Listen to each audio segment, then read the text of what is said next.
From the Presidential Palace, Manila, Dateline Malacañang.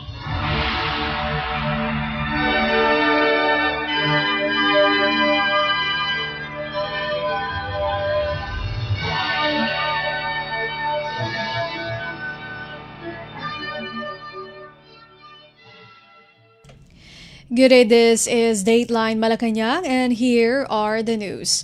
Philippine President Ferdinand R. Marcos Jr. spearheaded the signing of 8 new petroleum service contracts or PSCs for $207 million to strengthen the country's energy security and reduce its reliance on imported fuels.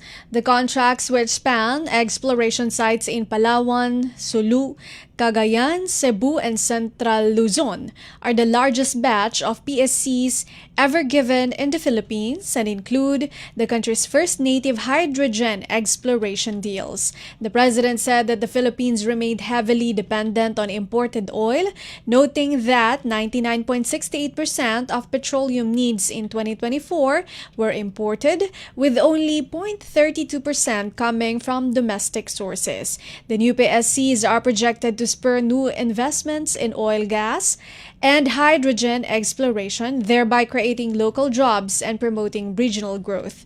Among the contracts won are 2 that will be operated jointly with the Bangsamoro Autonomous Region in Muslim Mindanao or BARM, a first since the Bangsamoro Organic Law was passed, and will encompass Sulu Sea exploration. President Marcos also lauded the country's first hydrogen exploration contracts in Central Luzon, describing them as a signal of readiness to lead in sustainable innovation. Energy Secretary Sharon Garin said that the contracts would reinvigorate the upstream energy sector, attract international investors, and accelerate the country's transition to cleaner and more sustainable energy sources.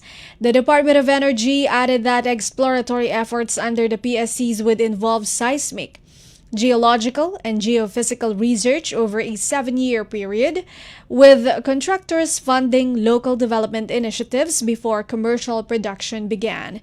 President Marcos told investors that his administration is streamlining processes and providing incentives for responsible exploration.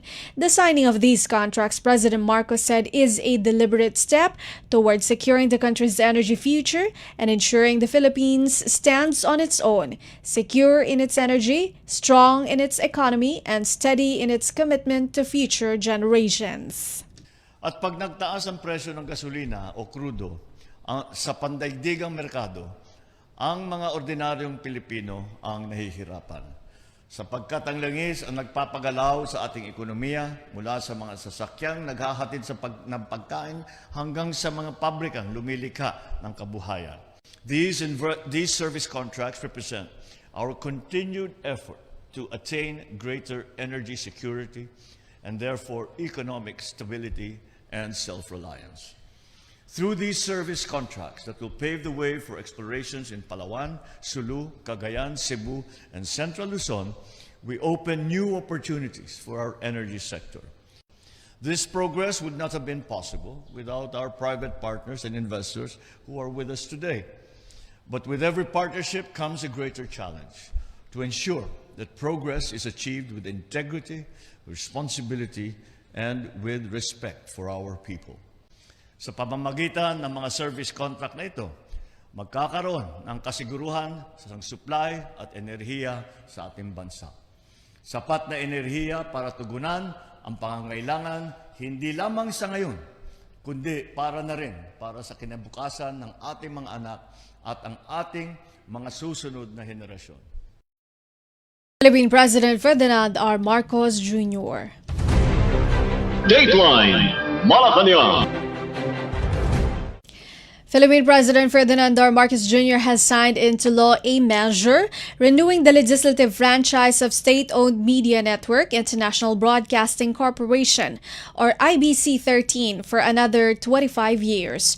Republic Act RA 12311, inked by President Marcos on October 3, authorizes IBC 13 to construct, install, establish, operate and maintain radio and television broadcasting stations anywhere in the country where frequencies or channels are still available for commercial purposes and in the public interest. The guarantee must secure from the National Telecommunications Commission or NTC the appropriate permits and licenses for the construction and operation of their stations or facilities.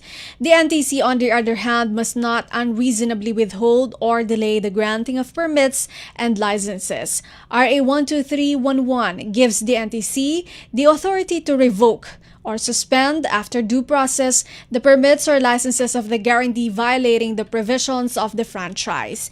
The NTC may also recommend to Congress the revocation of the franchise.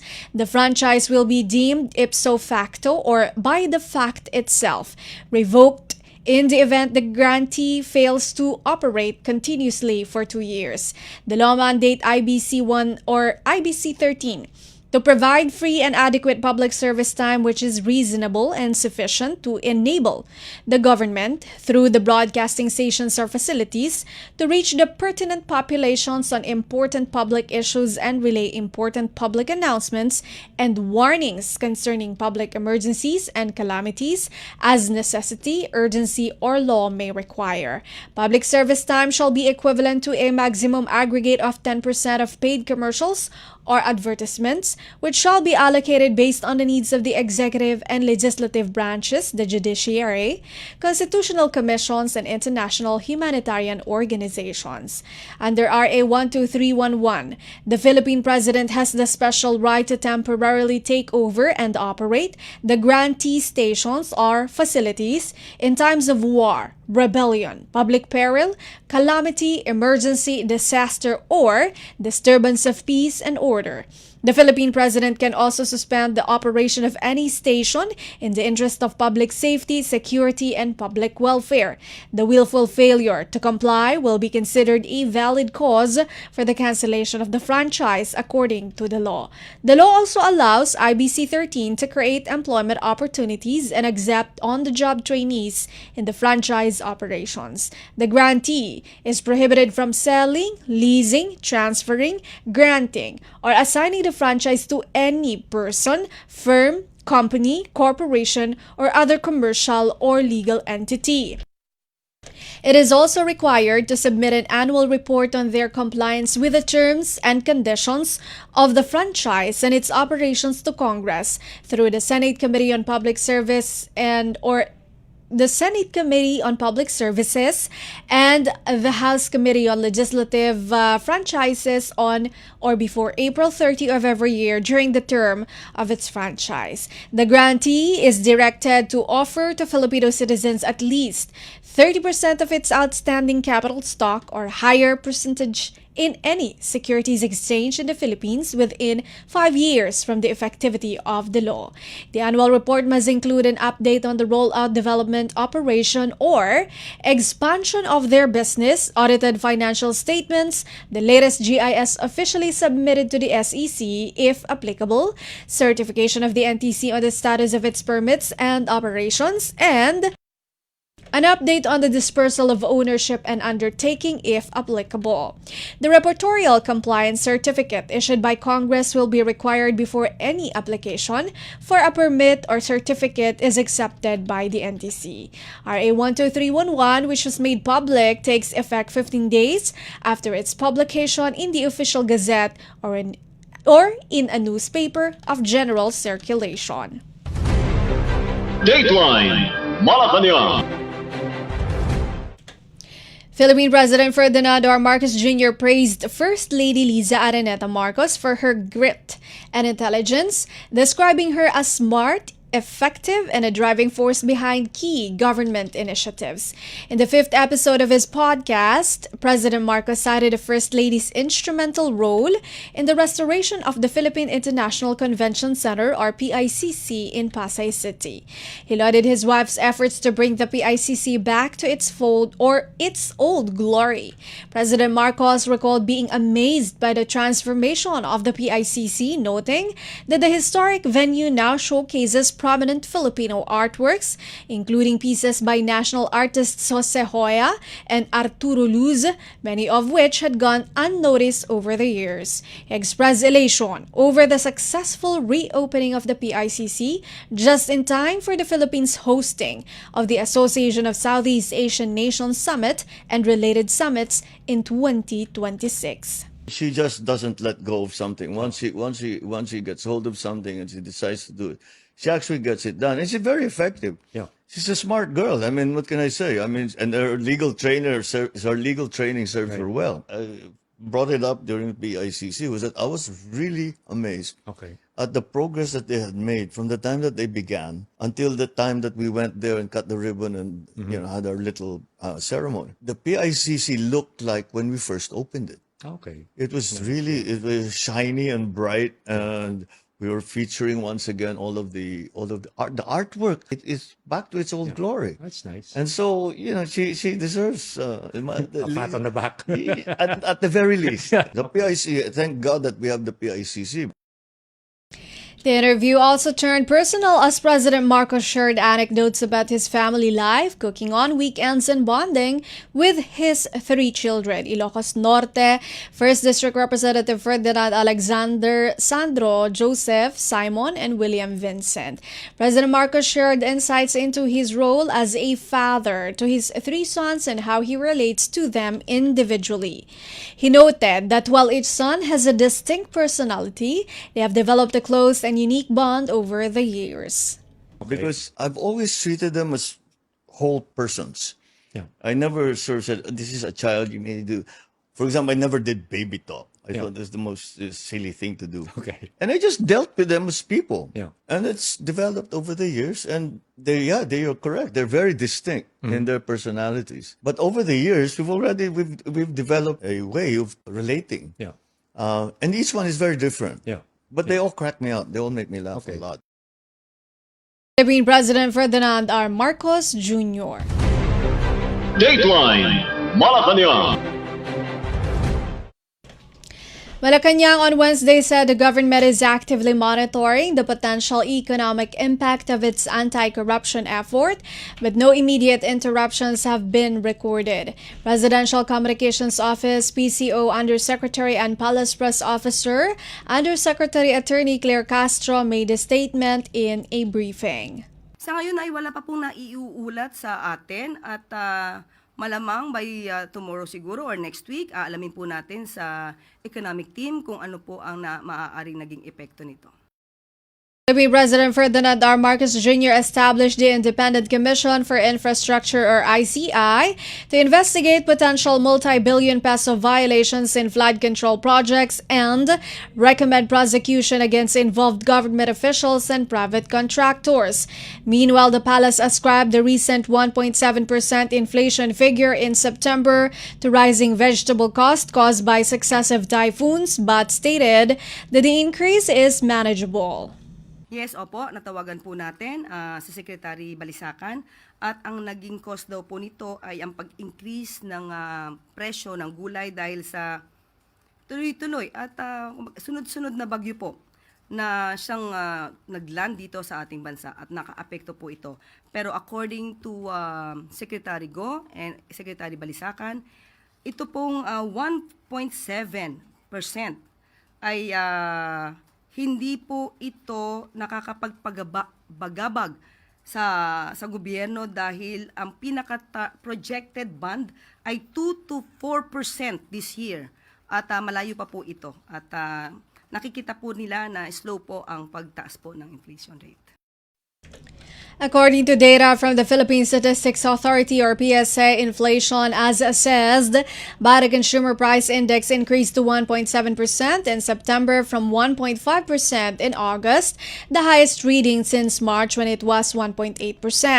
Economic managers said the rate is still sustainable and unlikely to derail growth. The palace underscored that the administration is still committed to ensuring economic stability while increasing transparency and accountability in public initiatives. Dateline Malacañang. Malacañang on Wednesday said that the government cannot completely eliminate unprogrammed appropriations or UA since they are important for emergencies and unforeseen expenses. This happened after Akbayan Party List Representative Chel Jokno requested Congress to set the unprogrammed appropriations for 2026 at zero, citing the fund's increasing share of the planned national budget. Presidential Communications Office PCO Undersecretary and Palace Press Officer Undersecretary Attorney Claire Castro clarified that unprogrammed finances may not be distributed without adequate paperwork. Parang hindi po yata maaari mangyari yan. Marami pong nagiging programa ang gobyerno at maaari pong magamit po ito sa pangangailangan kung may kailangan mga emergency cases or situations. But tandaan po natin, hindi naman po ito nagagasta basta-basta. Katulad na sinabi natin kahapon, kahit po ito ay nasa UA or unprogrammed appropriation, ang ibig mo sabihin nito ay hindi po ito agad-agad makukuha kung wala pong sapat na dokumento. Kaya malinaw din po na mababantayan ang anumang pondo na masasabi natin nasa under unprogrammed appropriations. Yan na po ang ginagawa ng Pangulo. Hindi po ba may mga nagrereklamo na hindi daw sila nabibigyan or naririlisan ng mga pondo? Yan po ang ginagawa ng Pangulo dahil po ito ay nasa ilalim po ng conditional implementation. Ibig sabihin po, pinangangalagaan ng Pangulo ang pondo ng bayan. In a privileged speech before the House of Representatives plenary, Jokno raised concerns about the ballooning UA, which he claimed hid several projects in the shadows of the budget process. UAs are essentially standby funds in the national budget that the government can only access if new revenues or external financing become available during the fiscal year. Unlike regular or programmed appropriations which have guaranteed funding, UAs act as a financial buffer for an unanticipated expenses such as natural disasters, emergencies, or priority projects that require immediate funding. The release is contingent on tight conditions, including verification from the Department of Finance that sufficient excess revenue or funding sources exist to support the spending. Dateline Malacañang. Malacañang said incoming Ombudsman Jesus Crispin Remulla is expected to uphold transparency and ensure that government officials found guilty of wrongdoing are held accountable. In a press briefing, Presidential Communications Office or PCO Undersecretary and Palace Press Officer Attorney Claire Castro emphasized that Remulla's appointment comes with the responsibility to serve the entire nation and not any particular group or interest. Castro said Malacañang expects Remulla to carry out his duties with integrity and without bias. This as she stressed the importance of fair and thorough investigations into all relevant matters handled by the Ombudsman. Unang-una po na po natin si Secretary Boying Remulla na ang pagiging at pagtatalaga sa kanya bilang Ombudsman ay nararapat na magkaroon ng transparency. At managot ang dapat na managot, kung mayroon man, dapat na managot. At ang pagtatrabaho po ng Ombudsman na Remulla ay para sa buong bansa, hindi para sa iisang sektor o iisang panig lamang na grupo ng mga Pilipino. Kung ano po ang dapat na imbestigahan, ay dapat pong imbestigahan. Hindi po dapat na may talikuran o kaya tulugan. Kung ano ang nararapat na malaman ng taong bayan, dapat po maimbestigahan ng Ombudsman. Remulla, currently serving as Justice Secretary, will replace Ombudsman Samuel Martires, whose term ended last July 27. He is scheduled to take oath today, Thursday. The Ombudsman is an independent constitutional body that investigates and prosecutes government officials and employees accused of graft, corruption, and other abuses of power. Dateline Malacañang. Malacañang emphasized the administration's commitment to sustaining employment growth and improving livelihoods nationwide. Presidential Communications Office or PCO Undersecretary and Palace Press Officer Attorney Claire Castro made the statements following the Philippine Statistics Authority's or PSA's announcement that the national employment rate increased to 96.1% in August from 94.7% in July. Castro said that the administration administration will continue to build on this momentum to create more employment nationwide. Hindi po kasi tumitigil ang pamahalaan, hindi rin po tumitigil ang ating Pangulo na maiangat ang kabuhayan ng bawat Pilipino. Meron po tayong mga job fairs na nagaganap para po mailapit natin ang mga trabaho sa ating mga kababayan. Isa po ito sa nagpapakita na patuloy po ang pag-aalaga ng ating Pangulo sa kapakanan ng bawat isa. So maganda pong balita po yan. At hindi po tayo nagtatapos dyan dahil patuloy pa rin po ang pagsisikap ng pamahalaan ng Pangulo para po mas marami pa po tayong trabaho ma-generate para sa ating mga kababayan. National statistician Dennis Mapa previously reported that the number of employed Filipinos increased to 50.10 million in August, up from 46.5 million the previous month, according to the most recent labor force survey. According to Mapa, the services sector employed the most people, accounting for 61.5%, followed by agriculture at 20.4% and industry at 18.1%. Dateline Malacañang. Presidential Communications Office, PCO Undersecretary and Palace Press Officer, Undersecretary Attorney Claire Castro disputed allegations that she is being considered as the future Secretary of Justice or DOJ. Castro told Palace reporters this in response to speculations that she is being considered to replace Justice Secretary Jesus Crispin Remulla, who has been named new ombudsman. When asked if there was a shortlist for the future DOJ Secretary, Castro indicated she did not know. Unang-una po, hindi po natin alam kung saan nagsimula yan. So, wala pong katotohanan yan. But will you accept, ma'am, the position if the President offered it to you? Hypothetical question. I cannot answer. Sa ngayon, wala pa po sa atin na ibibigay na anumang detalye patungkol po dyan. Pero once na nabigay po sa atin, sa inyo ko po unang sasabihin. Castro was named as the Presidential Communications Office's Undersecretary in February 2025, in addition to serving as Palace Press Officer. Justice Undersecretary Frederick Vida was named officer in charge of the DOJ, pending the appointment of Remulla's replacement. Vida, the former mayor of Mendez Nunez Town in Cavite Province, now supervises the DOJ's financial, administration, and personnel cluster. Dateline Malacañang. Finally, for Dateline Malacañang, Department of Migrant Workers Secretary Hans Leo Cacdac assured full government assistance to the family of the Filipino crew member who died from critical injuries sustained during the attack on MV Minerva Gracht in the Gulf of Aden, September 29. Secretary Cacdac said the order was directly given by Philippine President Ferdinand R. Marcos Jr. as he confirmed the death of the Filipino seafarer in a social media post Tuesday evening.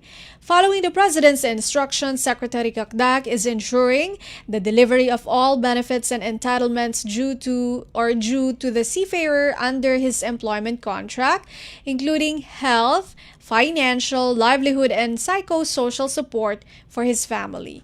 In a message, Cacdac said he just landed in Addis Ababa, Ethiopia, en route to Djibouti with the wife and sister of the deceased seafarer. In a separate post on Monday, Dutch Shipping from Spliedhof, owner of the Minerva Gracht, also expressed sorrow over the death of one of their valued crew members of the motor vessel. Secretary Cacdac said a Filipino was initially declared stable, but his burns took the turn for the worst.